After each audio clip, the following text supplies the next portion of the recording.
infantil e a formação do analista. E, e hoje eu convidei a Ninfa, né? A gente vira e mexe, a gente traz esse assunto sobre o autismo, que é um assunto que particularmente me interessa muito, e a Ninfa tem muita experiência, né? Já trabalhou em CAPSES, né? Assim, que é uma experiência institucional, além do consultório. Então, hoje temos aqui, então, 4 instituições, né? A Ninfa Amaral, que vai apresentar um trabalho sobre autismo. O texto, o nome do texto é A Propósito da Psicanálise de Autismo. A Ninfa Amaral, ela é psicanalista do Laço Analítico, Escola de Psicanálise, e pós-doutora em psicanálise pela UERJ. A gente convidou também 2 debatedores, né? O Andrés Mussan, que é psicanalista da Escola Freudiana de Montevidéu, e a Cláudia Prete, que é também da Escola Lacaniana de Psicanálise de Vitória, né? E ela é coordenadora do Fórum Clínico da Infância e da Adolescência. Então, eu passo a palavra para a Ninfa Amaral, que vai falar, então, vai trazer. Agradeço vocês muitíssimo, tá? Pelas contribuições.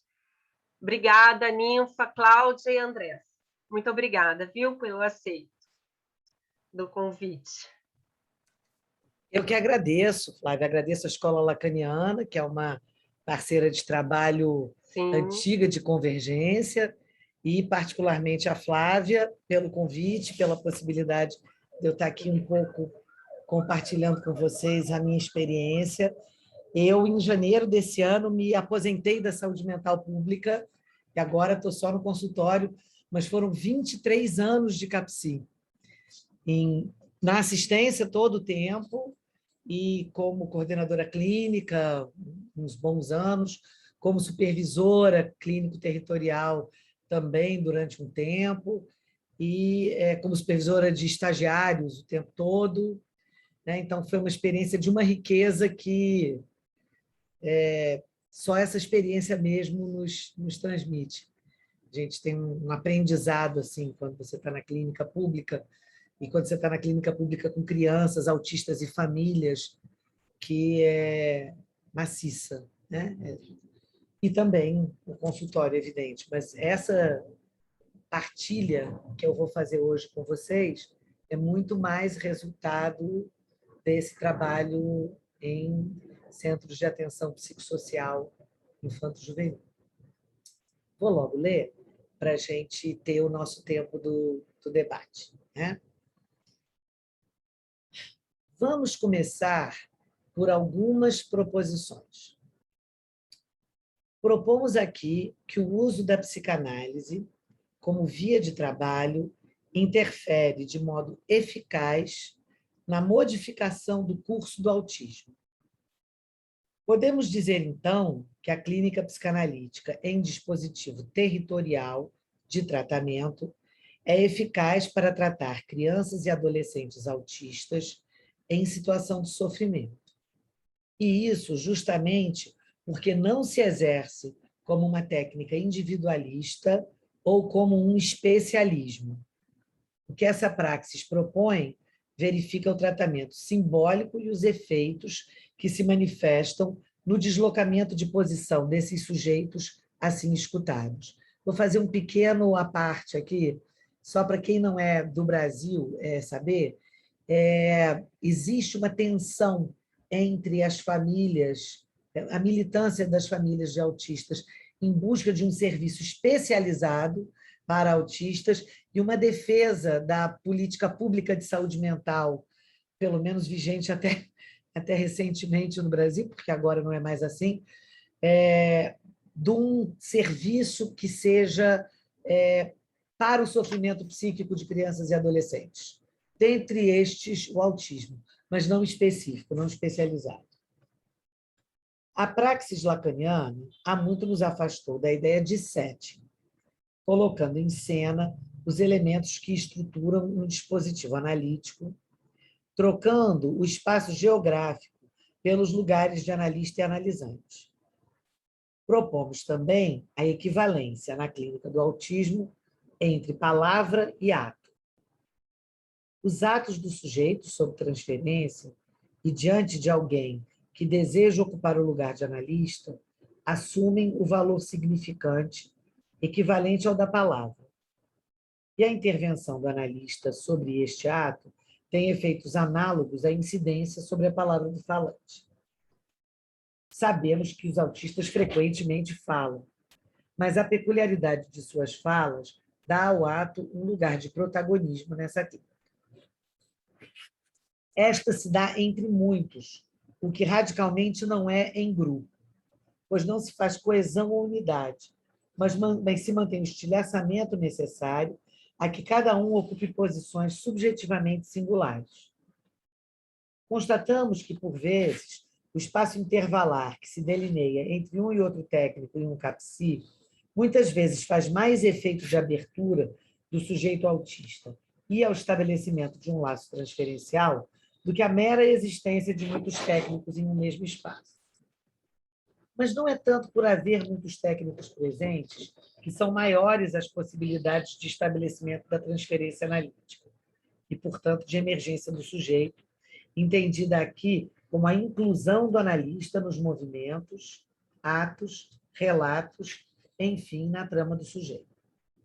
Em muitos casos, foi no vão, no espaço vazio deixado aberto entre dois ou mais técnicos, que o sujeito encontrou a possibilidade de se localizar e de se incluir no trabalho, elegendo em um momento posterior algum técnico em especial.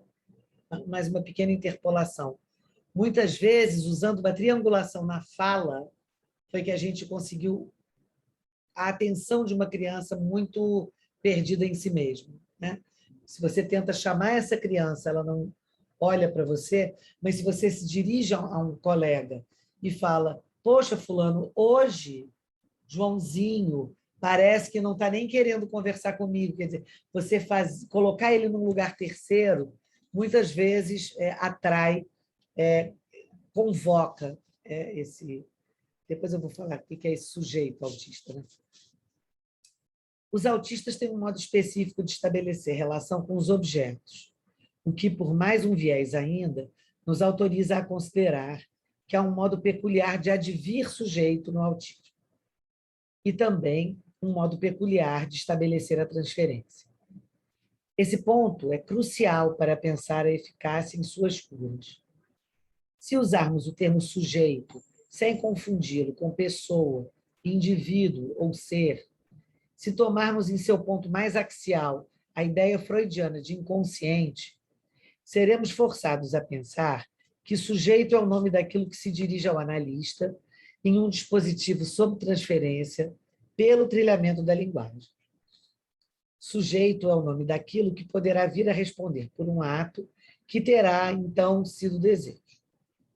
O sujeito, portanto, na radicalidade do pensamento lacaniano, só se constitui em análise a partir da suposição, da aposta do analista de que ali há sujeito. E o que é válido para a clínica psicanalítica de um modo geral é particularmente relevante na clínica do autismo. E considerarmos a hipótese de que há aí um sujeito em suspenso, o sujeito à espera de um outro, diante do qual possa desencadear seu processo de constituição. Estas crianças, eu estou falando aí basicamente de crianças mesmo, né? Esses sujeitos são crianças, longe do que registra a literatura psicológica, psiquiátrica mais corriqueira, respondem rapidamente ao trabalho. Como hipótese e possibilidade de sustentação de um tratamento, supomos um sujeito diante de nós. Quando eu digo que respondem rapidamente ao trabalho, eu não quero dizer que dão passos na direção de uma superação do quadro de autismo, nada que se pareça com isso. Respondem à presença, dão sinais de que estão cientes da presença, né? O analista será aí, então, uma outra alteridade, diversa daquela diante da qual a criança cristalizou sua condição autística, promovendo, a partir do agenciamento do discurso do analista, que aquele que nele se enlace trabalhe desde o lugar de sujeito. O sujeito autista é, portanto, uma aposta do analista. Mas não podemos esquecer, nessa aposta, do um a um, da peculiaridade que está implicada no advento de cada sujeito, que há uma peculiaridade no advir sujeito no autismo. A ideia e a experiência mesma de corpo próprio são escutadas como sendo singulares. O corpo parece não se ordenar, desafiando, como sempre faz a psicanálise, desde a clínica das histéricas de Freud, a condição orgânica e neurológica que preside, por exemplo, o mecanismo da dor. Por vezes, os autistas expressam um grande deleite em bater com a cabeça na parede até abrir ferida ou em morder o próprio punho. E um tempo de tratamento depois, entretanto, poderão chorar de dor ao inadvertidamente dar uma leve cabeçada, quando uma outra forma de estar no corpo já terá se constituído. Acreditamos poder sustentar a partir de Freud que o estatuto do objeto da pulsão no autismo, não estando situado no sexual da díade sadismo-masoquismo, é um objeto que, por não ser destacado do outro, faz parte do esforço do sujeito autista de determinar uma borda para o corpo. Esse objeto, como tudo na pulsão, traz a marca da necessidade, a sua força, né? Ele, entretanto, não serve para satisfazer a pulsão, no sentido da descarga, né? Não se presta a isso através da descarga desta. Podemos, então, dizer que os objetos, por exemplo, aderidos às mãos, são objetos auxiliares para o autista se situar em seu corpo, que fazem mesmo a fronteira desse corpo. Ou, como nos diz Éric Laurent, né, na Batalha do Autismo, o objeto é essa cadeia heterogênea, feita de coisas descontínuas, letras, pedaços de corpo, objetos tirados do mundo, organizada como um circuito, munida de uma topologia de borda e articulada ao corpo. Eu gosto muito dessa definição. A clínica psicanalítica, insistimos, não se faz senão sob transferência. Sejam quais forem as adaptações necessárias ao manejo, sejam quais forem os dispositivos que a invenção dos analistas produza, sabemos que este será sob transferência. O que é, então, peculiar à transferência em um sujeito autista? Como pensar na direção do seu tratamento a partir de um dispositivo clínico sob transferência? Sabemos, desde nossa experiência clínica, que o objeto sobre o qual se plasma a função do analista para o autista não será a do furo real, da ausência radical que Lacan nomeou de objeto A, posto que essa perda, esse destacamento do objeto, não se configurou possível à estruturação desse sujeito. Isso nos informa o lugar que não convém ao analista, o de portador do furo ou do olhar perscrutador. O secretário do alienado é uma figura à qual sempre convém se reportar quando se trata da clínica das psicoses. Porém, há algo mais do que acompanhar e registrar a loucura quando se trata de acompanhar os autistas desde o lugar do analista. É preciso tanto fornecer palavras quanto calar. É preciso dosar ausência e presença e estabelecer a justa dialética entre os silêncios e a palavra oferecidas.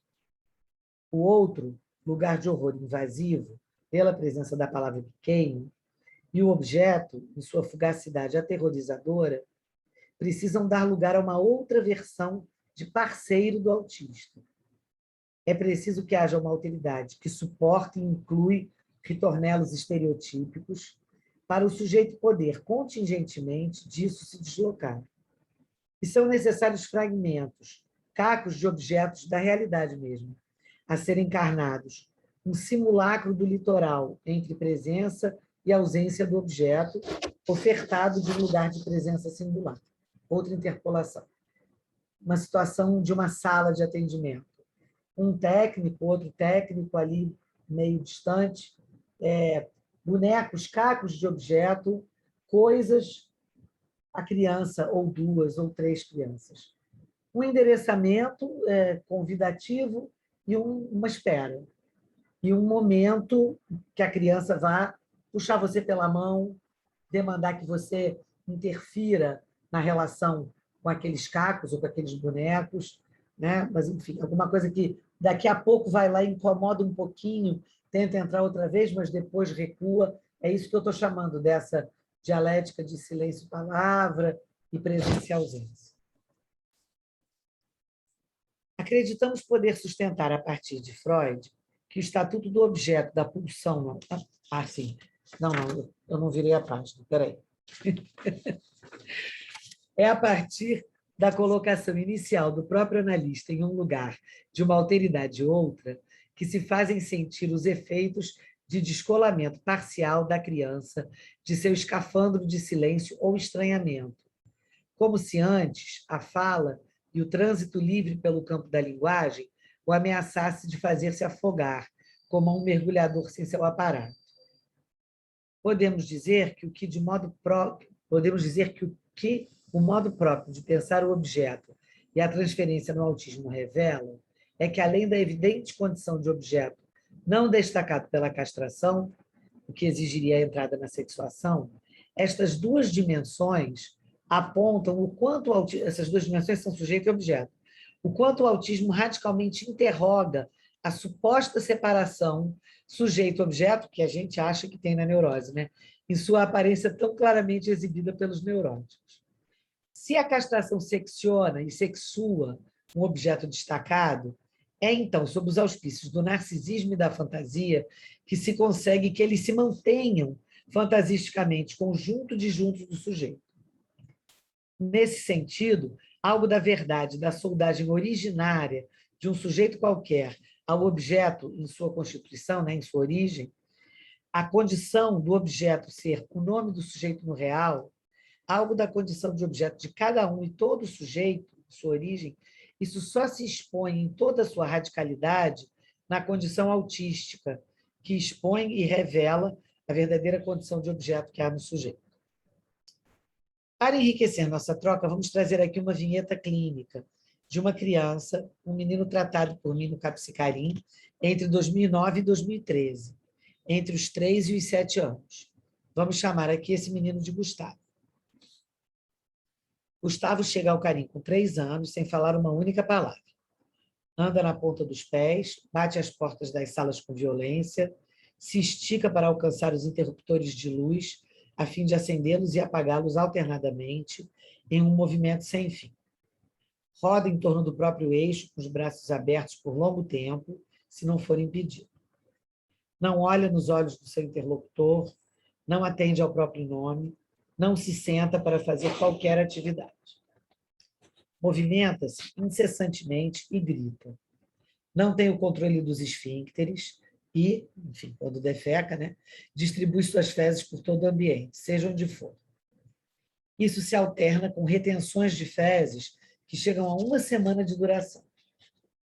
Sua mãe tem importantes impasses subjetivos envolvendo seu casamento, sua sexualidade, a paternidade da criança e traz a seus atendimentos de modo permanente um sentimento de angústia diante do filho e do destino deste.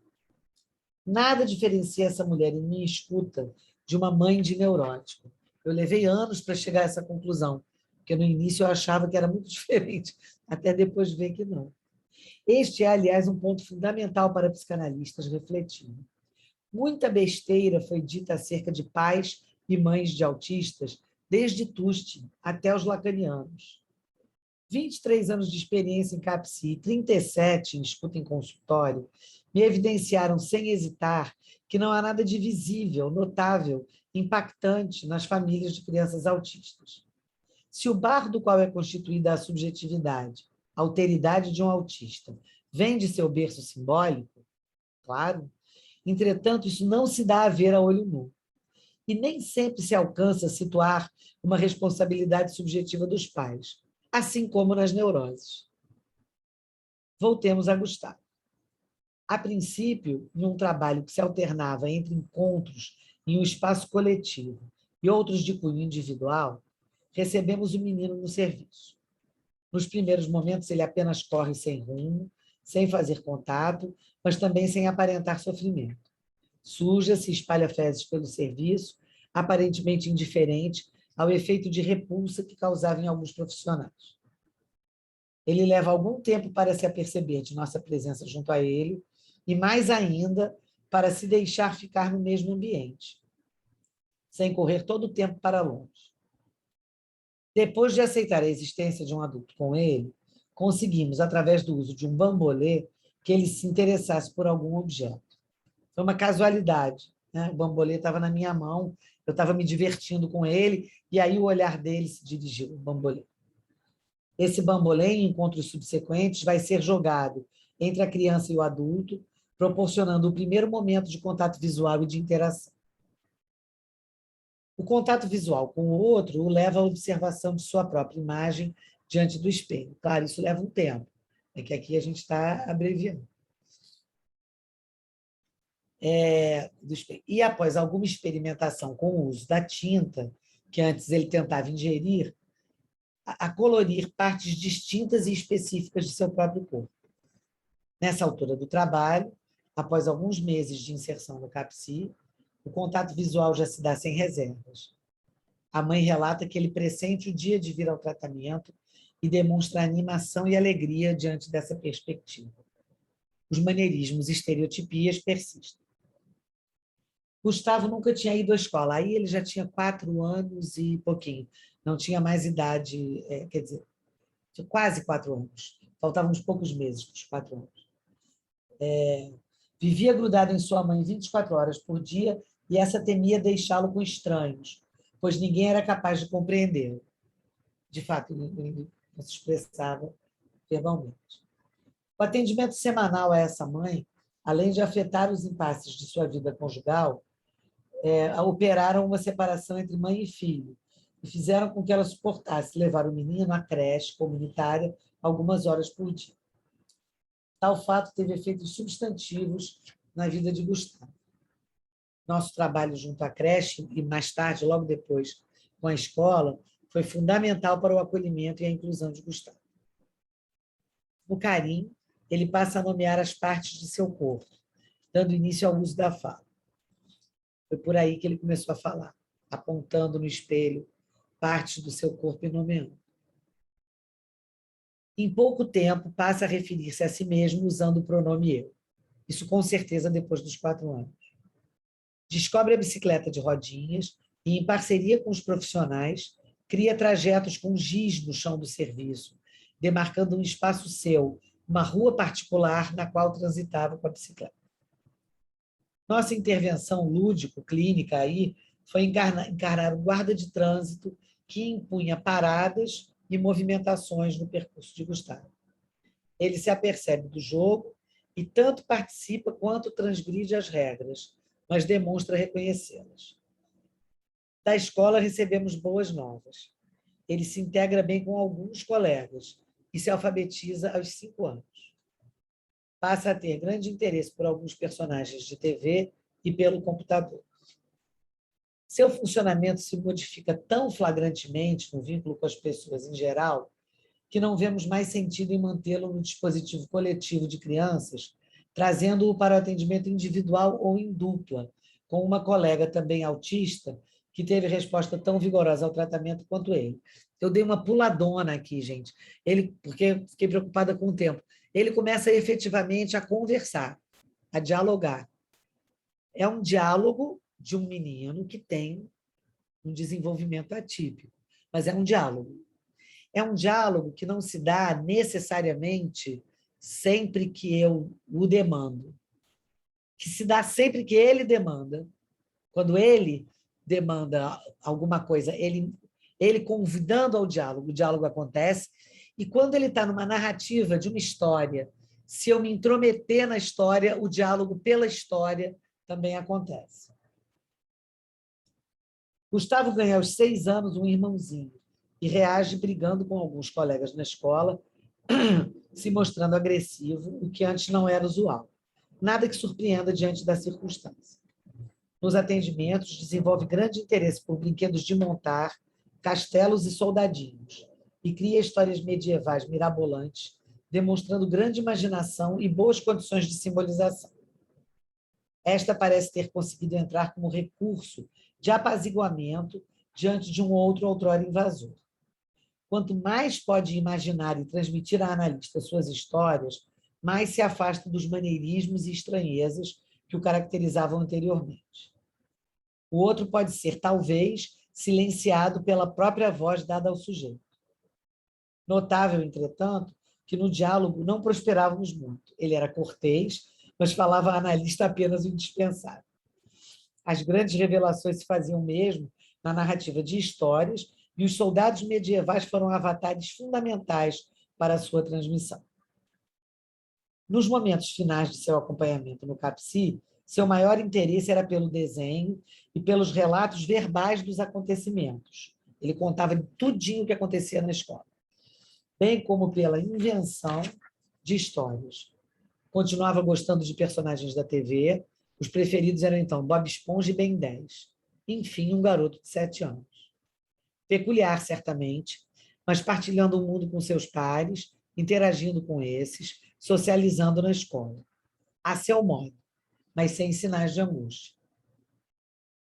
Todo o tempo, ao longo do nosso trabalho, pesquisamos. Reiteramos aqui nossa hipótese de pesquisa. O trabalho de escuta e intervenção analítica, realizado em dispositivo extraasilar e territorial de cuidado em saúde mental, permite ao sujeito uma elaboração que altera o curso do funcionamento autístico. Contingentemente, tá, gente? Claro que isso não aconteceu nem com todas as crianças e nem mesmo com uma impressionante maioria, mas contingentemente altera. Sabemos que, como Gustavo, poderíamos trazer aqui o relato do atendimento de muitas outras crianças autistas igualmente bem-sucedidas. Cremos que o que faz andar bem esse trabalho se atrela precisamente ao fato de sustentar-se a posição em que se abandona os especialismos e se visa não o autismo, mas o sujeito. É isso. Vamos conversar agora.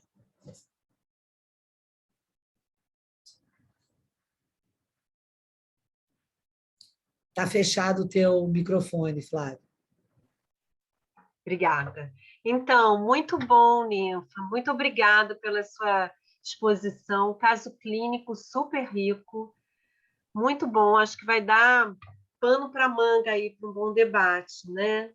Eu vou começar. Espero que sim. Vai, claro. Eu já tenho várias questões. Mas eu vou começar, então, vou começar com o Andrés, que é de outra língua, né? Assim, então, Andrés, que, mais uma vez, é psicanalista da Escola Freudiana de Montevidéu. Passo a palavra, Andrés, agora para você, para fazer os comentários, debate, tá bom? Perguntas. Fica à vontade.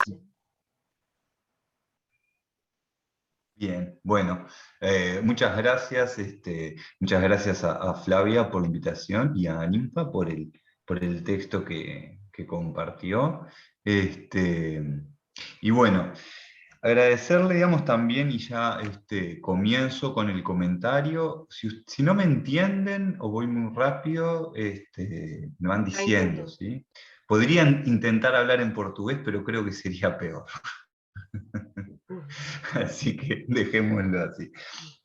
Bien, capaz que el comentario, digamos, lo empezaría por esto que planteaba Ninfa acerca del especialismo, ¿no? El especialismo como una forma, digamos, de tratamiento, digamos, del autismo, ¿no? Que muchas veces, digamos, ese reclamo, digamos, ¿no? De los padres, de ese saber hiperespecializado, ¿no? Y de la incidencia que en eso tiene el discurso de la ciencia, ¿sí? Y cómo, digamos, cómo se juega en eso el discurso de la ciencia en validar, digamos, ¿no? Determinados modos de tratamiento más que otros, ¿no? Y en eso, a mí, vos usabas dos significantes diferentes a lo largo del texto, ¿no? El primer significante que usabas es el psicoanálisis interfiere en el curso del autismo, ¿no? Y al final el significante que usabas es el psicoanálisis permite elaborar, ¿no? Y me gustó el significante interfiere, ¿sí? Porque además encontré, digamos, una coincidencia en ese interferir con el guardia de tránsito, ¿no? Que interfiere. interfiere el tránsito, el guardia de tránsito, ¿no? Marca algo, digamos, ¿no? Un tiempo, marca un pasaje, marca un recorrido, digamos, de una ruta, ¿no? Entonces, también, digamos, me pareció así como, me dio para pensar mucho, digamos, ¿no? Esa intervención, ¿no? del guardia de tránsito. Entonces, ahí, digamos, ¿no? En esa intervención, entre otras, ¿no? También en esta que vos contabas de jugar con, ¿cómo que se llama el aro? El bambolé, ahí está. Bambolê. Ahí va, el bambolé, ¿no? En el jugar eso con el bambolé y eso, como esos actos, ¿no? Que dan cuenta de que se apuesta ahí al sujeto, ¿no? Digamos, esa apuesta al sujeto, ¿no? Que vos traías, y cómo la intervención a esa apuesta también muchas veces pasa a través del acto, ¿no? En esto que planteabas, ¿no? En relación a la equivalencia entre acto y palabra, ¿no? Lo que muchas veces, digamos, ¿no? Encontramos en el autismo también, cuando encontramos palabras, es como un disco, ¿no? O sea, como un cassette, ¿no? O sea, eso de que no hay sujeto del enunciado, ¿no? Habla desde el lugar donde es hablado, ¿no? Entonces, digamos, en ese sentido, digamos, también, ¿no? El recurrir como al acto, como estrategia clínica, ¿no? Me parece como una puntuación bien valiosa y bien interesante, ¿no? Porque es como si se le dijera al niño, estás en tus actos y no tanto en estas palabras que repetís, digamos, como eso, ¿no? Como un cassette, se diría acá en Uruguay, pero no sé si esa expresión la usan en Brasil. Sim.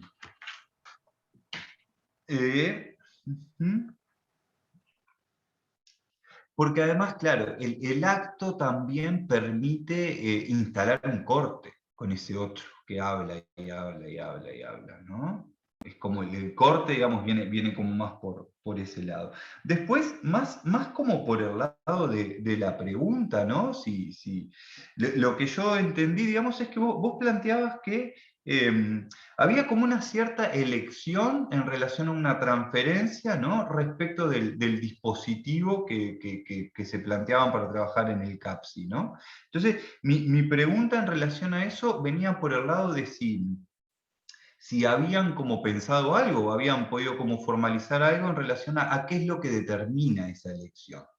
Digo, la respuesta será singular, digamos, en cada caso, pero bueno, digamos, si habían podido como extraer algo de ahí. Después, la cuestión de la madre, ¿no? La madre, digamos, ¿no? Y el autismo, ese es todo un clásico, ¿no? Yo, acá. Entonces, digamos, ahí en relación a la madre y a la función materna, claro, pensaba un poco, digamos, ¿no? Esto que vos formulabas como un litoral entre presencia y ausencia, ¿no? Que inevitablemente, digamos, ¿no? El concepto de litoral, ¿no? O sea, que remite, digamos, como el uso que le dan en el seminario 23, y pensaba ese litoral entre presencia y ausencia, digamos, como en contraposición con una madre que está siempre presente, ¿no? Una madre que está siempre presente. Y entonces, en relación a, digamos, en relación a esto, digamos, ¿no? del autismo y la función de la madre y el lugar de la familia, de repente pienso que uno de los errores, digamos, como políticos, ¿no? Que capaz que además también hablaba de las propias angustias de los analistas, fue culpabilizar a la madre, ¿no? Entonces, digamos, ahí hubo, digamos, como en la historia del psicoanálisis, digamos, hay un error, ¿no? Pero de todas formas, lo que a mí sí me sigue pareciendo, por lo menos en mi experiencia, ¿no? Que no ha sido, digamos, no una experiencia tan vasta, no es una experiencia como más limitada, como algunos casos puntuales, es que hay una dificultad en la madre en darle un lugar de alteridad al niño, ¿no? Que lo relacionaba, digamos, como con esto de la voz, cómo lo nombra, cómo lo reconoce, cómo lo mira, ¿no? O sea, como una dificultad en construir como es al niño, digamos, o sea, ocupar el lugar del otro, del gran otro, ¿no? Y darle al niño, digamos, como ese ese lugar. Eso, me parecía, digamos, que ahí había como una dificultad, digamos, ¿no? Que a veces, que a veces aparecía, y después, y con esto ya termino, lo último, si había metáfora en las historias medievales que contaba Gustavo, ¿sí? Y en ese caso, digamos, digamos, capaz que una pregunta un poco más amplia, digamos, ¿no? Pero ¿qué función pensás que cumple la simbolización que se va alcanzando en el tratamiento con niños, bueno, con estas dificultades? Hasta ahí sería mi comentario. Muito bom, Andrés, obrigada, viu? Flávia, a gente escuta os dois debatedores e depois responde. Eu acho bom, né? E depois a gente abre para o debate.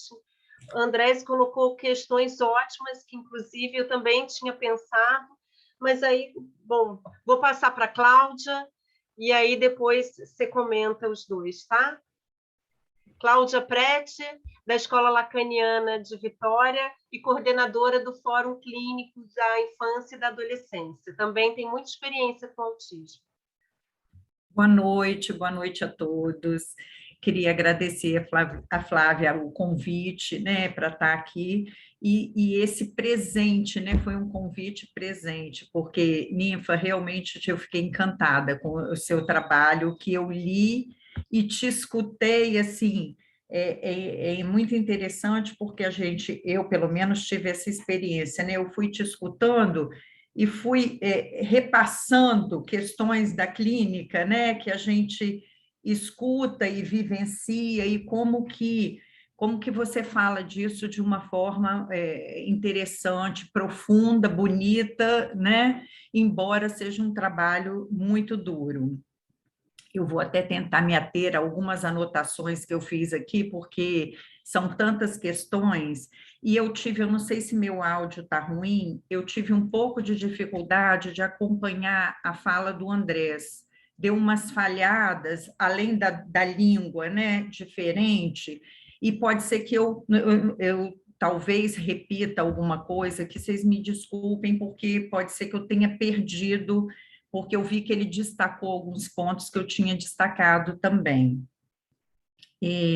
Eu gostei muito dessa forma como você trabalha, Ninfa, da modificação no curso do autismo, né? Assim, é uma definição muito interessante, porque isso me remeteu muito a isso que a gente tem discutido dessa questão dos diagnósticos também de autismo, né? Assim, que hoje, muitas vezes, a gente escuta até, já cheguei a escutar isso, assim, saiu do espectro, né? O fulaninho saiu do espectro, por conta, justamente, hoje, de uma certa discussão em torno dessa questão do diagnóstico. E isso, quando você fala dessa modificação no curso do autismo, achei muito bonita essa forma de definir, porque eu acho que vai destacando esse trabalho que a psicanálise pode, essa escuta que possibilita, né, e essa aposta, sobretudo, que possibilita essa modificação no curso, mas não sem, e não né, se preocupar com essa saída do espectro, como a gente tem escutado em algumas discussões. E aí, eu fiquei pensando, assim, em te colocar algumas questões que me passaram, que foi, primeiro, essa questão do diagnóstico, né, e também do questionamento do trabalho da psicanálise, que está no seu título, né, você faz uma afirmação de que a intervenção da psicanálise não só é possível, como é eficaz no trabalho com autismo, mas a gente escuta também, e isso é um outro ponto, né, muito questionamento a respeito das possibilidades da psicanálise com autismo. E a gente que tem essa experiência e que tem esse testemunho dos avanços e das modificações possíveis nesse trabalho, muitas vezes a gente eu particularmente me surpreendo, mas por que isso ainda acontece tanto, né? Assim, acho que a gente tem que fazer uma leitura mais ampla, mais profunda, inclusive da próprio momento cultural e desse apelo, né, a a técnica, né? Muita técnica, muita procura por diagnósticos e bem-estar e técnicas de bem-estar, mas eu, às vezes, fico me perguntando, e também queria te escutar um pouco a esse respeito, assim, se a própria psicanálise e os psicanalistas, de alguma forma, não contribuíram um pouco para que isso fosse também, esse questionamento chegasse tanto a gente, né? Assim, o que nós, como psicanalistas, temos de responsabilidade, muitas vezes, nesses questionamentos da possibilidade de intervenção psicanalítica no autismo. Fiquei um pouco interessada em saber sua opinião a respeito disso. E um outro ponto é, assim, a minha experiência em clínica privada, né? Eu não tenho essa experiência no serviço público que você possui, e tão vasta, tão linda e com tanta contribuição para trazer para a gente. A minha experiência é na clínica privada. E na clínica privada, vocês estão me escutando? Sim, estamos sim. Ah, tá, porque travou a imagem para mim, achei que tinha caído a internet. Tá tranquilo, né? Enfim, e na clínica privada, a experiência, eu acho que ela é um pouco distinta do ponto de vista, né, assim, de diversos pontos de vista, mas o que eu queria destacar que é justamente me parece, não sei se eu posso dizer isso, mas é o que me veio agora, assim, quase que como um esforço a mais do analista, no sentido de sustentar essa prática frente aos apelos da escola, do social, da própria família, de aderir a esse curso da especialização e dessas práticas comportamentais, né? Então, assim, na minha experiência, muitas vezes por mais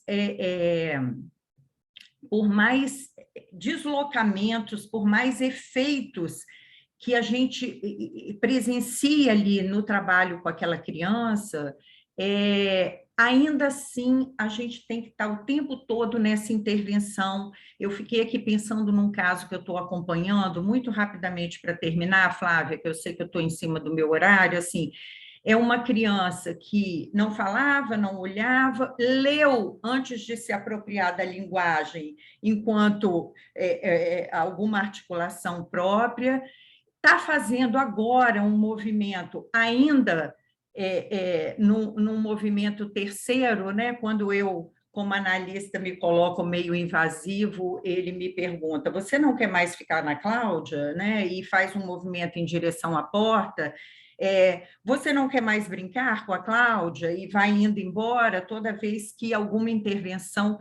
E recentemente já conseguiu responder quem não quer mais ficar na Cláudia, e ele responde o nome dele. Então a gente vai vendo todo um deslocamento na apropriação da linguagem e o amparo com essa família, que faz toda uma aposta também no trabalho psicanalítico, mas que a escola trabalhosa, porque eu tenho que intervir muitas vezes, a própria família pede muito esse amparo, porque foi questionada, porque falaram isso, porque falaram aquilo.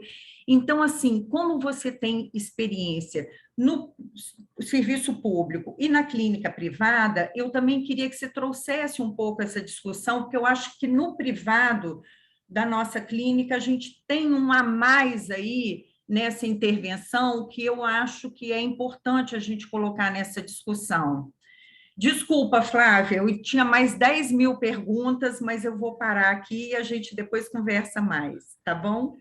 Obrigada, Cláudia.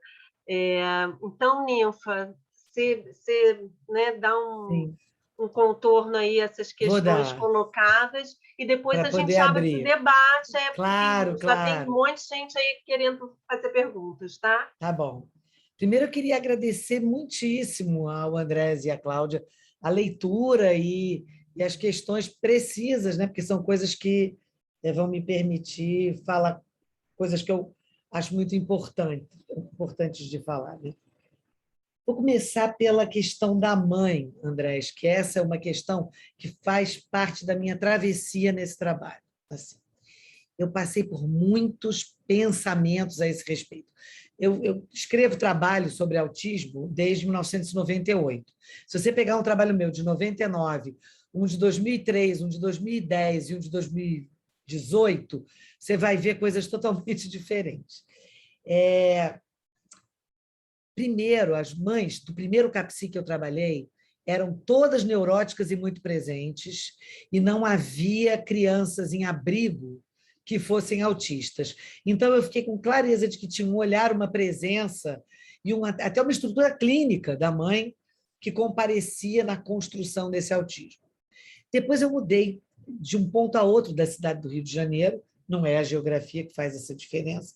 No entanto, no outro CAPSI que eu trabalhei, que é o Carinho, o primeiro foi o Pequeno Rancho, eu tive um monte de crianças autistas, filhos de psicóticas, crianças autistas abrigadas, que tinham vivido na rua e que foram abrigadas e que já eram desencadeadas autistas, e crianças, filhas de famílias, 3, 4 filhos, em que a mãe viajava, não tinha um olhar particularmente patologizante para aquela criança, trabalhava fora, não vivia grudada com a criança.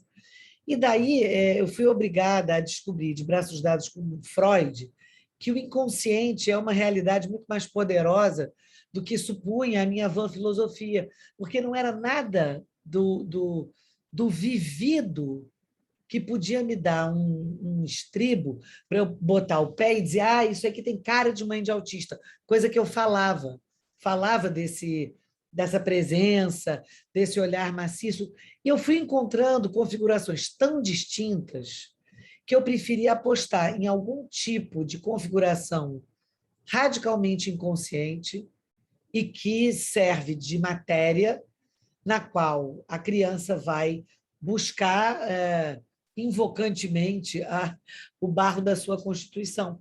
Claro, a criança autista, como qualquer outra, ela se constitui a partir de uma alteridade que lhe é fornecida pelos pais e por a sua ambiência simbólica, né? Mas eu desfiz o mito da família, que, claro, eu nunca pensei como Bruno Bettelheim, nem como a Francis, mães altamente intelectualizadas ou a mãe geladeira, porque aí eu já respondo a Cláudia. Os analistas são responsáveis, com certeza, na história do movimento psicanalítico, por essa antipatia braba que os pais têm da psicanálise, o que não quer dizer que nós devamos ou possamos responder por essa pseudociência comportamental que fica sendo ofertada o tempo inteiro como uma especialidade para cuidar dos autistas, porque isso é político, né, gente? Isso realmente é uma questão, o especialismo, um cientificismo barato e essa ideia de medicar tudo, isso tem a ver com o nosso momento, né? Hiper, ultra neoliberal e tudo mais. Enfim. A questão da transferência no CAPSI.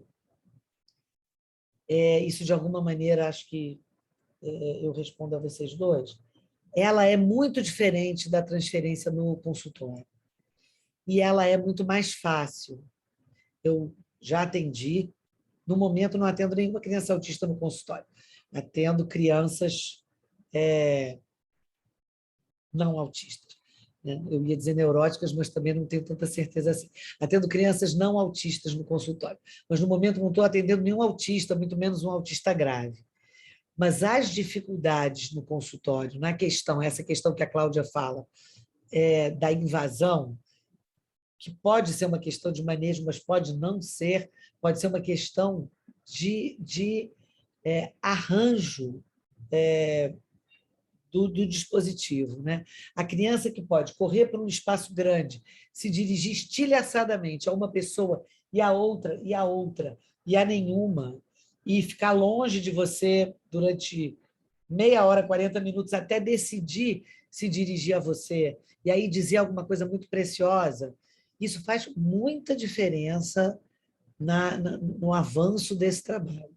Sem contar com o arcabouço institucional que você tem para conversar com escolas, para conversar com outras instâncias institucionais que um serviço público te dá, né? de robustez institucional para poder estar dialogando. Então, eu acho que a transferência ela é possível, sem dúvida nenhuma, no consultório, mas eu acho que ela é mais fácil, porque justamente é mais adequada, é um dispositivo mais adequado. Assim como o divã é bom para a histérica, o entre muitos é bom para o autista, no sentido de convir à sua estruturação. É algo que facilita essa possibilidade de estabelecimento de um vínculo pela sua não imposição de um diante, né? Andrés, se há metáfora nas histórias, não há metáfora nas histórias. As histórias são narrativas lineares, não só do Gustavo, como de outras crianças, que vão contando. Então, o soldado pegou o carro. Então, o soldado subiu no carro. Então, o soldado matou o rei. Então, e eu não consigo encontrar aí como, por exemplo, fazendo uma interpolação, um menininho neurótico que eu estou atendendo no consultório, que brinca com os legos e diz o tempo inteiro, não, a mãe é zumbi, ela vai ficar na cadeia, e o filho vai ficar com o pai, e eles vão fugir da mãe. E aí, aquilo é uma simbolização quase... Ele só não pode dizer, tem algumas coisas em relação à minha mãe muito difíceis, porque ele tem 4 anos, mas aquilo está o tempo inteiro metaforizando relações familiares, relações de agressividade. Nessas histórias, alguma coisa era muito mais numa linha reta. No entanto, a riqueza de você poder conversar através da história. Então, me deixa aqui ajudar a pegar esse rei aqui. Entre, pegue o rei. Agora, vamos levar o rei para a floresta? Vamos sim, vamos juntos levar o rei para a floresta. E aí alguma coisa vai se dando entre, que me parece que tem uma função de simbolização, mesmo no sentido de poder barrar um outro experimentado previamente como muito invasivo, e que vai entrando numa parceria e que o significante vai fazendo, às vezes, do estabelecimento de barreiras.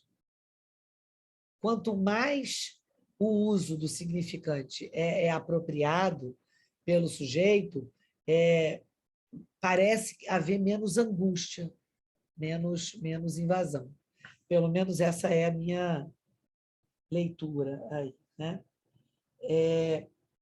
Quais são as possibilidades da psicanálise no autismo, né? Eu acho que são muitas, nesse sentido de interferir no curso, mas eu acho que o que a gente peca hoje não é mais de falar de mãe geladeira, nem de outros tipos de coisa, mas é de não conseguir, vou usar uma palavra da moda, eu sei que a parada é dura, mas é de não conseguir fazer valer uma certa narrativa dessa eficácia da psicanálise. A gente não consegue atingir, não sei se é a mídia, não sei se é muito pesada a barra mesmo da terapia cognitivo-comportamental como regente, mas eu acho que a gente pode fazer mais nesse sentido. Gente, eu não sei se eu falei de tudo, se eu respondi tudo, a gente nunca fala de tudo. Posso só fazer uma observaçãozinha, Flávia? Claro. Isso que você respondeu a respeito da clínica privada e pública, né? Uma coisa que eu observo, eu acho que tem a ver com isso que você falou e que eu te perguntei, a sala de espera, ela assume uma posição importante. É um lugar importante onde algumas situações acontecem na sala de espera. E te escutando agora, eu fiquei pensando nisso, que talvez tenha a ver com esse espaço um pouco mais partilhado, né? Uhum. Bom, então vou abrir o debate. Vou já, enquanto as pessoas vão se inscrevendo, eu vou te fazendo umas perguntinhas, porque eu tenho um monte aqui, mas assim, Andrés e Cláudia já colocaram algumas coisas que eu estava pensando. Eu, assim, quando eu te convidei, eu estou, assim, às voltas com uma questão, assim, que eu queria, se você puder, falar alguma coisa sobre isso. Eu acho que até que você já falou, assim, um pouco do seu caso clínico, né? Assim, você mostra uma evolução, que eu queria te perguntar isso, assim, tipo o prognóstico do autismo, né? Assim, o que pode uma criança autista, né? Assim, estou te falando isso, assim, porque eu tenho acompanhado uns casos clínicos e eu vejo, assim, uma estabilidade muito grande, né? Assim, crianças super integradas em escolas regulares, acompanhando pedagogicamente, né? Assim, tem casos publicados que a gente vê isso, essa Temple Grand, né? Assim, aquele caso também do Joey do Bettelheim, que foi para a faculdade. Eu tenho também, assim, conhecido uma pessoa muito próxima que é físico, e ele dá aula na universidade, e ele fala que existem pessoas, assim, alunos que ele percebe, que constroem teorias próprias, né? Assim, e que parecem que têm um certo comprometimento social, mas que eles, assim, têm um desenvolvimento cognitivo muito, enfim, que me pareceu uma coisa, não sei se a gente pode dizer meio um diagnóstico assim parecido, né, com a coisa do autismo. E aí eu queria que você falasse um pouco sobre isso, porque assim, já te colocando, a Rosine, assim, a minha pergunta era quais as nodulações possíveis, né, assim, na verdade, para um autismo, né, assim, porque, por exemplo, a Rosine Lefort me parece, ela é um pouco pessimista, né, porque ela diz que até quando ela vai falar sobre o caso da Temple, ela fala que mesmo nesse caso, ainda assim se trata de um congelamento no S1 isolado, né? Assim, como se ainda assim o outro não tivesse presente, né? Enfim, se você pudesse falar um pouco sobre isso. Claro. E mais especificamente, me fez aqui uma questão também, quando você falou, o André já falou sobre isso, sobre a intervenção do analista, e aí você fala assim, da equivalência entre palavra e ato. Aí, se você puder falar um pouco mais sobre isso, porque me fez muita questão isso, porque eu fiquei pensando assim, porque você falou, né, tomar o ato como palavra, né? E eu achei muito interessante isso, porque me parece que quando Lacan, por exemplo, fala de ato, ele fala justamente como ausência da palavra. Uhum. Né? E você está assim, subvertendo essa ideia, me parece. Né? Então, se você puder também falar sobre isso. Eu vou de trás para frente, Flávia. Quando o Lacan está falando de ato, ele não está falando de palavra, mas existem palavras até que podem ter um efeito de ato, um efeito de corte. Né? Mas não é disso que eu estou falando aqui. Eu estou falando das crianças, até porque autismo, eu não gosto muito de usar a ideia de espectro por conta da questão de estrutura, né? Por conta de pensar um desencadeamento que é extremamente precoce, que tem a ver com um lugar de um outro que é quase insuportável, enfim. Eu não vou falar agora aqui da constituição do sujeito autista, que levaria muito tempo. Mas, quando eu estou falando de ato aqui, eu estou falando das crianças autistas não verbais, que chegam num serviço sem uso nenhum da palavra e que, no entanto, dependendo da oferta que você faça de acolhimento, podem, muito claramente, endereçar coisas a você, mesmo sem falar, através dos seus atos e através das suas ditas estereotipias, das suas repetições. Um determinado olhar, uma determinada repetição, uma ação após uma intervenção sua, você vê claramente que você não está alucinando, que aquilo tem um endereçamento, que aquilo tem um valor significante. Né? Uma criança que sobe para cair, sobe para cair, sobe para cair, sobe para cair 1000 vezes até. Uma criança que faz um circuito. Eu lembro de uma criança que ia das revistas para o balanço, do balanço para o sofá, do sofá, um pit stop, correndo no meu colo, e aí saía fugindo, correndo. Né? Esses assentos. E aí entra a palavra e entra também o ato, eventualmente, ou um ato que segura o corpo mais perto de mim durante um tempo, né? Que o André mencionou, né? A coisa da intervenção do guarda de trânsito.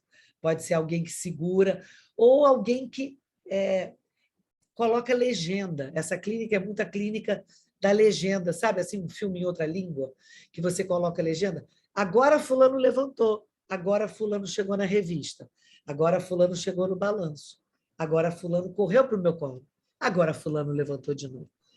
E pontuando, há esse intercâmbio entre o ato e a palavra. Seria, então, assim, nomear o ato, digamos assim. Você, de alguma forma... Uma das dimensões é nomear o ato, com certeza. É uma dimensão bem importante. Qual foi a primeira coisa que você colocou, Flávia, que agora me escapou? Sobre o futuro do autismo, né? O prognóstico. Né? Eu tendo a ser otimista e pessimista, se você me entende. Otimista porque eu sei porque eu vi que a intervenção do analista ela produz interferências gigantescas na vida dos autistas. Assim, crianças que viviam em jaulas, literalmente, trancafiadas dentro de casa, sem a menor possibilidade, se transformarem em crianças que vão a escolas, a festa, a shopping, e que estão nas celebrações da família e que aceitam carinho físico, enfim, vidas muito modificadas, muito. Eu arriscaria dizer que ninguém passa incólume por uma intervenção analítica feita de um modo consistente. Mas eu também não diria que alguém sai do espectro, como disse a Cláudia, né? Porque que alguém que se constitui autista vira outra coisa. Nesse sentido, eu concordo com a Rosine Lefort. Agora, eu também não vejo muita vantagem em virar outra coisa, para ser sincero. Eu acho que se você consegue, dentro do seu modo próprio de funcionamento, ter aí prazer e ter satisfação com seus atos e com a presença de uns poucos outros, nunca serão muitíssimos outros, né? Mas você consegue estar com uns poucos outros, eu acho isso muito bacana. Ninguém precisa deixar de ser autista, não. Pode ser autista e viver bem. Não é necessariamente... Eu tenho 2 exemplos. Um é meu amigo no Facebook, de um menino que está agora com seus 20 e tantos anos, que pediu para sair do tratamento, ele pediu alta, cantando para mim aquela música Sozinho, do Peninha, que o Caetano Veloso gravou, dizendo que ia ser muito duro ficar longe de mim, mas dizendo esse lugar não é mais para mim. E eu acompanho hoje ele com 20 e tantos anos, ele mora com a mãe, mas ele trabalha, ele tem uma vida restrita, mas joga bola com os irmãos e me faz perguntas muito literais no Facebook, mas parece que é um cara que está vivendo bem. Entende? Bacana, muito bacana isso. Agora, muita gente melhora muito pouco também, Sim. Mas sempre faz algum efeito. Né? Muito bacana. Nilza, tem... Oi. ¿Un comentario? Claro, Daniela. Sí. Bien. Daniela também é da Escola Freudiana de Montevideo. Gracias. Bueno, gracias a todos. Muy buenos los comentarios y el trabajo, el recorrido que hiciste por tu experiencia me pareció muy valiosa. Y te quería preguntar si es posible, con toda esta experiencia que nos transmitís, pensar en que el autismo no es él como uno, sino que puede ser el caso singular de cada niño que llega a la consulta con esa presentación, que a veces puede ser como una presentación muy autista, ¿no? Con un discurso o con un andar por la vida desde ese lugar, con rasgos, y resulta que después eso deviene como en el caso, ¿no? En el seminario de Lacan que propone el caso que trabaja Melanie Klein, donde se presentaba como un autismo y resulta que estaba más dentro de una psicosis, ¿no? Entonces, lo que yo te quería preguntar es si vos lo que estás planteando es que hay coordenadas para tener en cuenta, ¿no? Sí. Y se me ocurre pensar un poco esto de las coordenadas, el lugar, como un otro que aloje, que haga un lugar para ese sujeto supuesto a advenir, ¿no?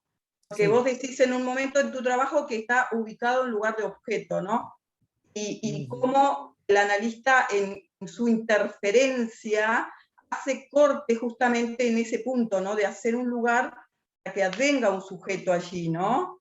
Y me pareció bien interesante que vos planteás, yo por lo menos en mi lectura de esto del acto que vos decís, lo sitúo más del lado de la escena lúdica, como que hay algo de la escena que se despliega, se va a desplegar, que hace un poco a esto, ¿no? De poder advenir algo del sujeto en la escena de la acción de lo lúdico, ¿no? Concordo, Daniela, concordo. Eu acho que a gente tem que pensar nas singularidades, tanto quanto você não pode pensar, quando você está no seu consultório, que você recebeu a histérica, você não pode receber o autista. Você vai precisar escutar essa singularidade. Mas existem parâmetros. E eu acho que esses parâmetros têm a ver realmente com o lugar da alteridade, e não com os sintomas ou sinais. Porque existem defesas autísticas. Algumas crianças desmontam essas defesas autísticas e se revelam ou psicóticas, ou às vezes neuróticas, que isso quando é muito no comecinho, né? Eu nunca vi ninguém com 10 anos de idade com defesas autísticas depois ser um neurótico. Mas com 2 anos, 2 anos e meio, sim. Depois advira um neurótico ali. Me pareció esto de los celos cuando nace el hermanito, esa agresividad que aparece me pareció muy neurótica, ¿no? Porque... Sim. Mas é porque existem traços neuróticos também no autismo. Se me permite o santo estruturalismo, sem querer desafiá-lo, sem esculhambar a ideia de estrutura, destruí-la, mas existem traços neuróticos em crianças autistas. Claro, nunca es pura, nunca es puro, todas las estructuras no son puras. Sí. Con respecto a esto, te quería preguntar cómo trabajaban con respecto a la incidencia de los padres en hacer entrar al padre en el consultorio o en el trabajo con el niño, que todo también una apuesta, ¿no? De dejarlos afuera, hacerlos entrar, cuándo hacerlo, cuando no, um pouco isso também. No consultório, esse manejo é bem diferente, né? No consultório tem muito essa possibilidade da criança ir e voltar e trazer os pais. No CAPSI, a gente não tem nem como muito pensar isso, porque existe uma dinâmica de que os pais são recebidos em grupos de discussão durante o coletivo de crianças. O coletivo de crianças dura 1h30, 2 horas, e, nesse momento, um outro profissional recebe os pais num grupo que não funciona exatamente como um grupo terapêutico, nada disso, mas é um lugar em que os pais podem partilhar algumas dúvidas, angústias, dificuldades do cotidiano e até discussões de cunho político, de enfrentamento, às vezes, de escassez de determinadas coisas nos serviços. Então, os pais estão fora dessa cena do espaço do coletivo de crianças no CAPSI. E aí não existe esse manejo, mas os pais são escutados, não exatamente analisados no espaço do serviço infantil. Muitos pais são encaminhados para atendimento quando demandam ou quando se sugere. mas, independente disso, eles são escutados como pais, assim como no consultório, quando a gente trabalha com crianças, né? A gente precisa ter um momento, né, de tantos em tantos tempos para poder escutar aí alguma coisa dos pais, justamente por essa questão dessa subjetividade entre, né, em suspensão, em constituição, né, por essa dimensão. Ninfa, vou aproveitar essa questão. Obrigada, Daniela. Vou aproveitar isso que você está falando sobre a transferência, porque tem duas perguntas aqui no chat.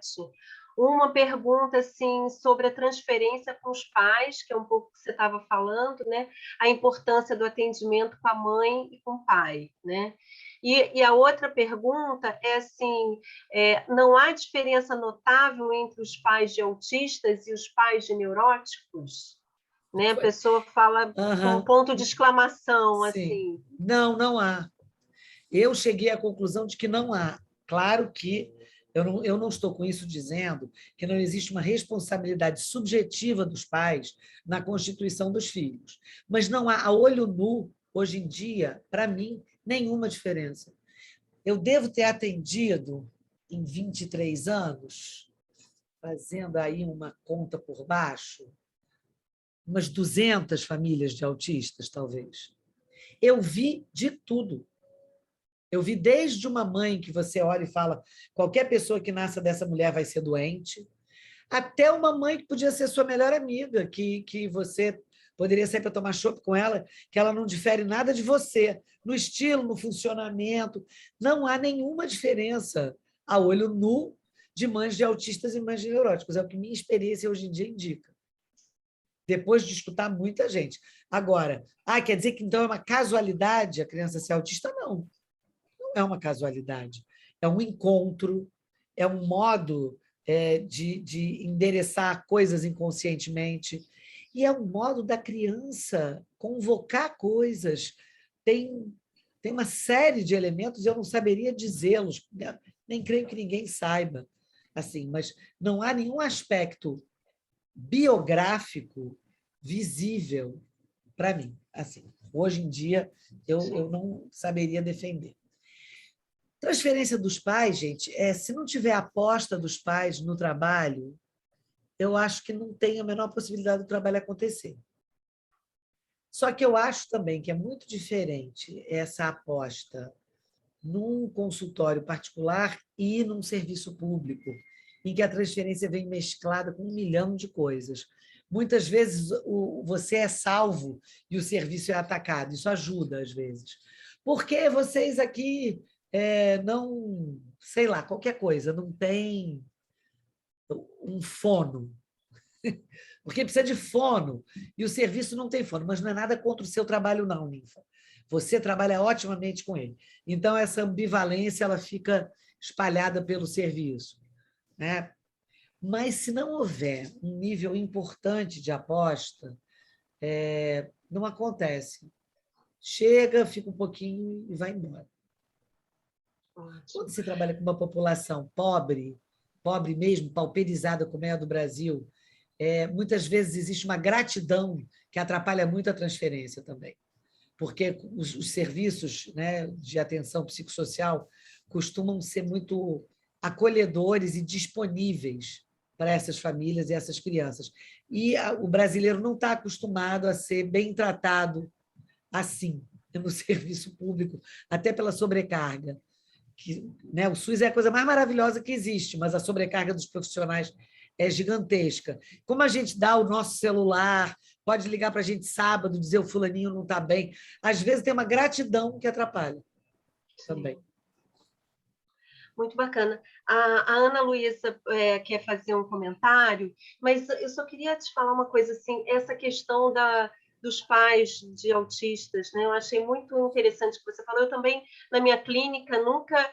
Todas as mães que eu atendi e os pais, assim, são neuróticos, Nunca, assim, então eu fico pensando, né, assim, isso mesmo que você falou, assim, é de alguma coisa inconsciente mesmo, né, e desencadeado, alguma coisa desencadeia, assim, uma contingência da vida, né, assim, algum ponto aí desencadeia alguma coisa que suspende, digamos assim, né, o recalque, né, assim, porque eu concordo com você, são mães neuróticas, e isso é importante, assim, porque pode acontecer com qualquer um, né? Assim, você não tem,